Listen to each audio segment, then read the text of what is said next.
Hey guys, welcome back to my channel. It's Jessica Ward King here, the StigmaCrusher, and I am glad to be here today to talk to you about something that is near and dear to my heart. And it really came up this week with the return to school. Yes, we had return to school for my little one this week, and we've also had, incidentally and at the same time, a return to school for the grown-ups. It's a return to work.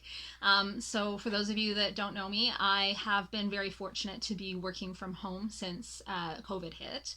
So for 2.5 years now, we've been working primarily from home and only going in when operational requirements did require it. And for a variety of reasons, which span from them needing for the downtown to be revitalized, to transit being used and ticket sales need to go up, to that they want to use as real estate that they own, to things that actually do require people to be in the office, like building physical office spaces along with the people and the coffees that go with it, and the lunches out and the brainstorming spaces and all that stuff. They do want us to come back to a hybrid workspace. And so what that is it's an attempt to do some days working from home and some days working from the office, but a sustained presence working from the office. Because what they were finding is when they were telling us to, come into the office some days, people just weren't. We're lazy. People are lazy in general, right? And so they're requiring us to come in. So it's a return to work for grown-ups and a return to school for the little ones. And something that I was reflecting on, actually, this came about as a function of my son coming back from school the first day and the second day. And he noticed that some things were different. He noticed, for example, that all of those COVID restrictions that they'd put in place during the 2 years that they'd gone to school during COVID had been removed. So no longer were there those, dividers between them. They were all going out, all of them at recess, instead of going out in stages, just grades 1 and 2, then grades 3 and 4, and so on. They had no masks anymore. The class sizes had increased again. All of those things that had been put in place, that they were told were in place to keep them safe, were now no longer there. And so my little guy looks around and is like, so am I safe? And another thing that happened was that the overcrowded classrooms that had like kind of the same furniture, I'm sure haven't jiggled it around yet, but some of the same furniture as they did last year when there were fewer kids in each classroom. He's saying, well, I don't get to sit on the wobble chair. I need the wobble chair in order to be able to concentrate enough. Now, my little one has ADHD and anxiety, if you don't follow me here. And and so he really does, he needs to fidget. He needs to fidget in order to be able to concentrate, whether you believe it or not. That's how his brain works. And so these two things, I mean, there are other little pieces, but these two things in particular really stuck out to me. So I thought, okay, as a kid with anxiety, as a person who's struggled with anxiety in the past, they're telling you these things are for safety, and now these things are no longer there. You're not going to feel safe. Your anxiety is going to go up. You're going to be on high alert. And as a kid that has needs for his ADHD, those things are no longer there. You're being told that you're given these things to, help you achieve, and yet those things are no longer there. And so what is he to make of that? And now I look at myself going back into the office. I look at myself even at home during COVID. And I am, as a person with bipolar disorder, I count myself as a member of the disability community. So my bipolar disorder does disable me, but I am able to pass. And passing is, I guess, kind of the undercurrent of what I want today's video to be about. Because it's really, it's driven into us from our very existence as tiny little humans, that to pass is better than to achieve well with the supports you need. Kids look at the children who are not in the typical school system as kids who have failed. They'll even say, oh, kids that fail, they're the ones that have to go to that school, that have to have special classrooms, that have to go to summer school. Those are the kids that fail. And the kids that needs additional help with things, those are the kids that go to those other classrooms. Those, that, and it's, the kids really do have kind of this unspoken or even quite spoken rule, I think, of like, don't say that you need anything special. It is better to get C's and D's than to ask for what you need and get A's and B's. Because at this formative age, when my son's 9, 10 years old, they're hitting the tweens, right? It is starting to become socially the worst thing that could happen to you is to be seen to be in any way outstanding, is be seen to have any needs that are not typical. And so I think that, for a child, it can be very difficult to advocate for themselves, to get their needs met, because we do have this culture of passing.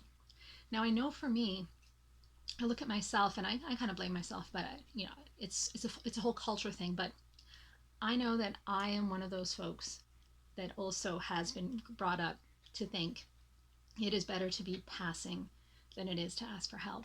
And what I mean by passing is like that you can pass, like literally pass, like you can get 50%. You can, if you're doing your work, you can meet your expectations. If you are doing tasks of daily life, you can get by. Not you can get 75%, 90%, not you can get a great performance rating or a superior performance rating, not you can do really well at tasks of life, but just that you can pass.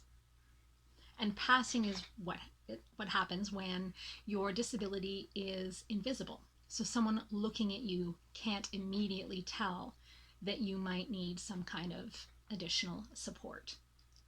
Now, in the disability community, there's a lot of conversations about invisible disabilities versus visible disabilities. And so invisible disabilities are those like mine that when I walk into a room, you can't see it. Visible disability would be like somebody who uses a mobility aid. And so when they walk or roll into a room, you can immediately tell. It would be somebody that has some kind of medical prosthetic that you can immediately see. Now, if it can be covered by clothing and their gait is fine, they can pass, right? So it really depends on what specifics you're talking about, what situation you're talking about, but it also can depend on a couple of other factors. But really, it's whether someone can just tell by looking. And that's one thing actually that this work from home culture that COVID brought in has really facilitated for a lot of people in the disability community, is if this is all you can see of me in like a Zoom meeting, and my disability is anywhere from around the bust to down, I can now pass suddenly. I couldn't before, but I can now, right? So the idea of passing can depend on your situation. But there's been talk about the idea of passing when you can, if you have an invisible disability, whether you should pass because you can, and so the resources should go to someone who really can't, or when you're passing, if you should accept or seek the resources, because as a person with a disability, you have the right and indeed the responsibility to lift yourself up and to, really be part of the community and to benefit from all of the same kinds of solutions that others benefit from. And so I think in terms of me with my disability, I've done myself and my son and the next generation a disservice by accepting passing, by accepting just being 50% when I know that with the right supports I could be so much more. And so as I go through this, I navigate this with my son, I really get the chance to reflect on my own experience. And now my experience and his are not the same. We're generations apart. I struggle with bipolar. He struggles with anxiety and ADHD. He and I have very different brains, very different ways of approaching things. But it really does make me reflect on what do I pass on? What do I talk about at the dinner table? What are my values? And if I would rather do worse work, achieve less, not give my employer my best work, just so that I don't have to ask for help. What message is that giving to him? It's giving him the message that C's and D's are fine as long as he just doesn't have to ask for help, because God knows that's embarrassing, and that's gonna, get you social pressure, and that's going to look poorly for you in social situations, and like God only knows what else. But if I say, I have asked for an accommodation, I'm going to accept the assistance that I need in order to do the best work that I can, what does that tell him? Now, at the age of 9 or 10, it probably doesn't tell him anything, because, they stop listening to you at a certain point. But this also means that, for a 9 or 10-year-old, I mentioned that abdicating can be really difficult, because, as I mentioned, there are more kids in the class, there's only one teacher, there's limited resources, and, kids in a classroom really are socialized to just all take the same, like nobody gets any more than anyone else, and nobody gets any resources that everyone else doesn't get, and nobody speaks up if everyone else doesn't, and so that can be really, really difficult, particularly for my shy, anxious ADHD boy. So this is going to be mama's responsibility, with him, because he's getting to an age now where he needs to speak up for himself, or at least be involved in those conversations.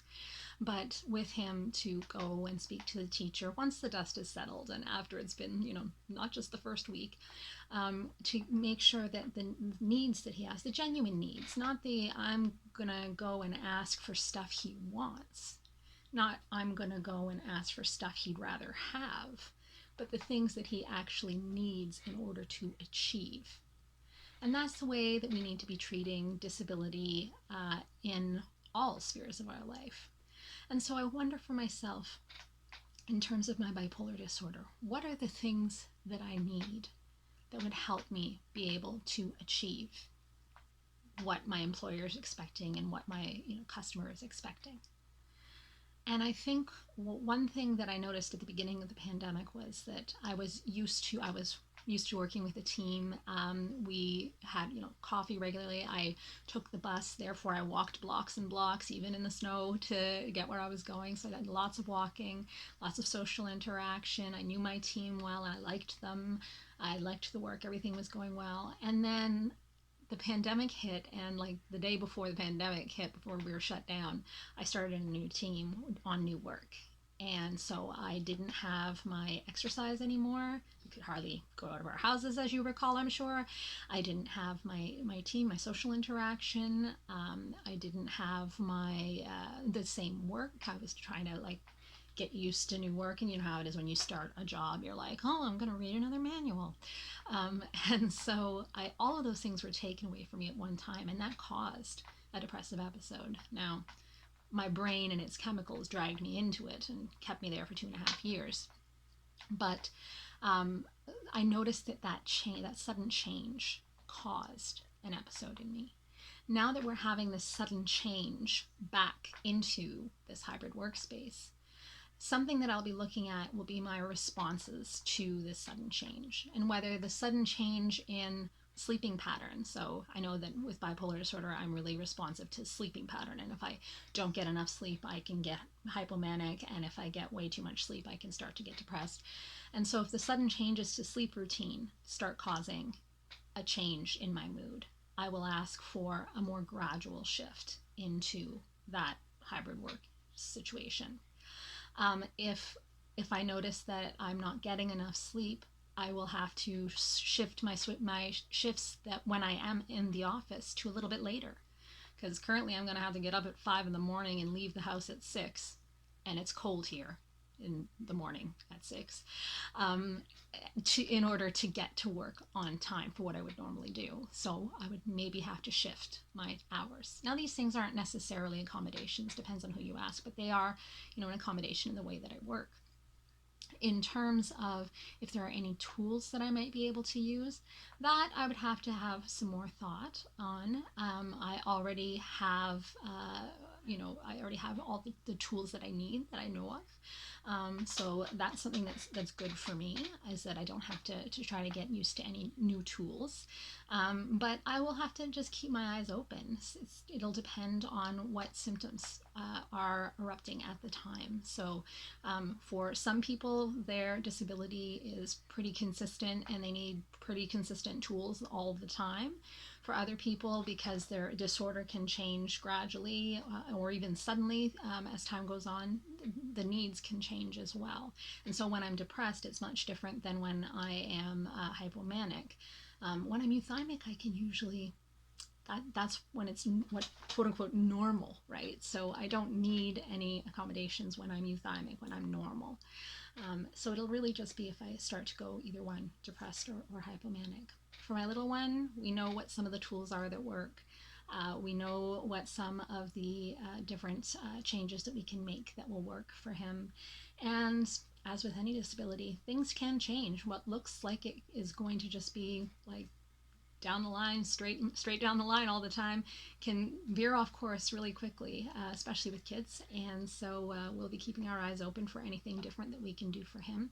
But I would love to hear from you if you have a little one that is also struggling with a psychiatric disorder like ADHD or anxiety. What kind of accommodations do you have for him or her? I would love to hear, as a mama, I would love to hear that. Please share with me what you do that works for him or her. And if you are someone that is doing the back to work thing, please let me know what's working for you there. I would love to hear it. You may give me some great ideas. All right, that's it for this week, but take care, everyone, and I look forward to seeing you next week. Bye. StigmaCrusher.